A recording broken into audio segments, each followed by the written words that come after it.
Hello, everyone, and thanks for listening today. Today's title is Nutrition in the 21st Century, a discussion of pre- and probiotics. And of course, this is Yvette Gaughan who's going to be providing this presentation. The key objectives for this training session are to understand the difference between soluble and insoluble fibers, be able to describe two critical roles of the intestinal microbiota, identify at least 3 potential benefits from adding prebiotics to the diet, list the advantages of providing a blend of prebiotics, and define the basic concept of probiotics and list 3 disease states that may benefit from its use. Before I get into the specifics about prebiotics, I'd like to just review the roles of fiber in general, and then we'll talk about the role of prebiotics and the intestinal microflora, and then we'll talk some about the probiotics that are actually the microorganisms that feed off prebiotics. So what are the benefits of fiber in health? Well, when we go back to the literature, back to the early 70s, we know that there are several chronic illnesses that have benefited from adding fiber to the diet. And that would include obesity, cardiovascular disease, adult onset diabetes, and cancer.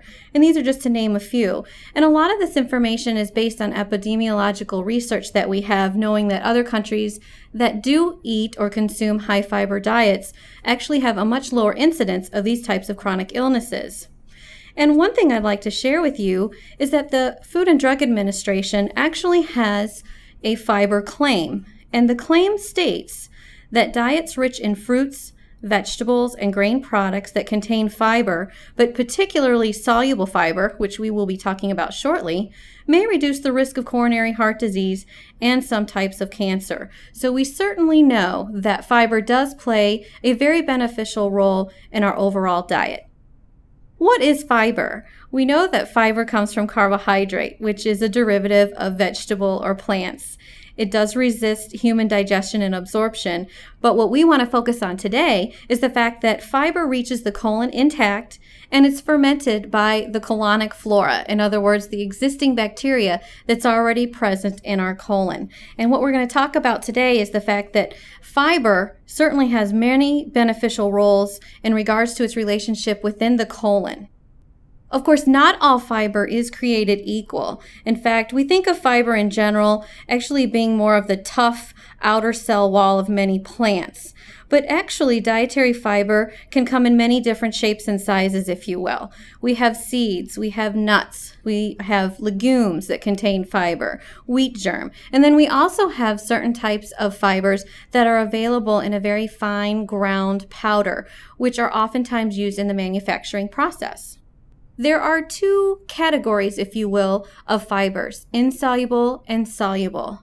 And I'd just like to spend a moment on these 2 types of fibers. Now, insoluble fiber, the most common forms we would find would be cellulose, hemicellulose, and lignin. Now, these types of fibers are very poorly fermentable. In other words, they aren't broken down by the bacteria in the colon. The key functions of insoluble fibers would be to increase fecal mass, decrease the colonic transit time. In other words, it speeds up the amount of time that it takes to travel through the GI tract to move things along. And it's oftentimes recommended to help aid in decreasing or minimizing constipation. Soluble fiber, the most common types that we see, are the gums, the pectins, and the mucilages. And what's unique about these soluble fibers is that they are fermented by the colonic bacteria. And that's the key about this lecture today. Now, the key functions of soluble fiber, typically in general terms, are usually more gel-forming and viscous, and they tend to slow down gastric emptying time. And again, as a reminder with these 2 categories, your insoluble fibers mean that they're insoluble in water, and your soluble fibers would mean that they're soluble in water.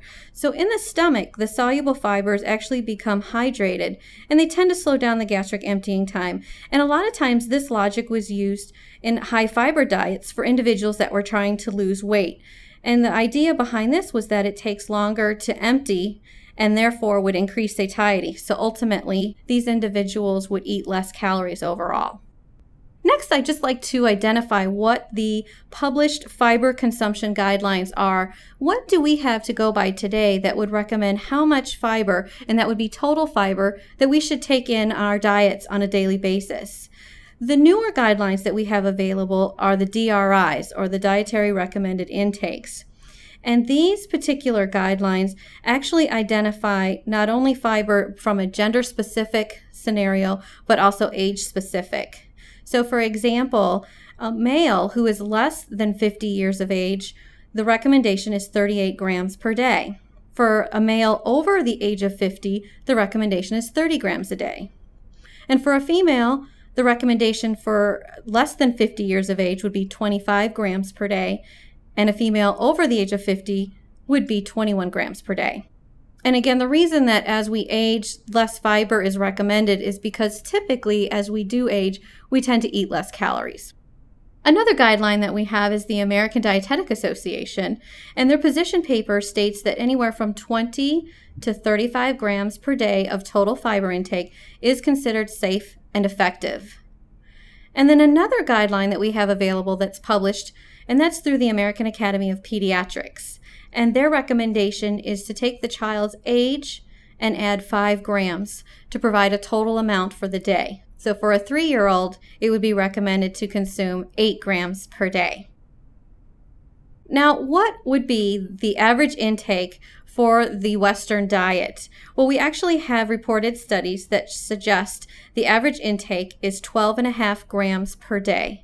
And if you compare that to the recommended intakes for total fiber, anywhere from 20 to 35 grams per day, this would suggest that 50% of the fiber recommended is being consumed today.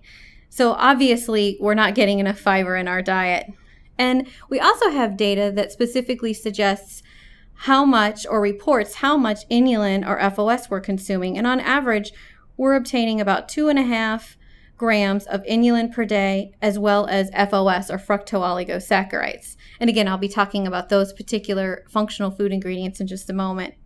And one other point I'd like to make is the effect of adverse outcomes. In other words, is there anything that would be detrimental in consuming too much fiber on a day-to-day basis? And reviewing the literature, the only reports of any type of adverse effects is specifically targeted at the very young child. And that would be because if you have too much fiber in the diet, oftentimes that may interfere with total calorie intake, and then these children may not be getting adequate nutrition overall. Another area that has been observed is with insoluble fiber and the role that it plays interacting with the different minerals that are available. So there's binding of minerals can also come into play. But again, just to remind you, this is actually reported only for insoluble fiber and not soluble fiber. So now I'd like to move into the exciting process, if you will, that takes place when these unique soluble fibers reach the colon intact. And that's what we refer to as the fermentation process of the fiber. And what happens here is we actually produce some very key ingredients following the fermentation process. And what we mean by the fermentation process is the existing bacteria that's in the colon that actually breaks down those prebiotics, or those special unique soluble fibers, to produce certain ingredients. Those are lactic acid, short-chain fatty acids, and gas. And the short-chain fatty acids that are produced and most commonly studied would include acetate, propionate, and butyrate. And then, of course, gas is also released, which would be your hydrogen, carbon dioxide, and methane.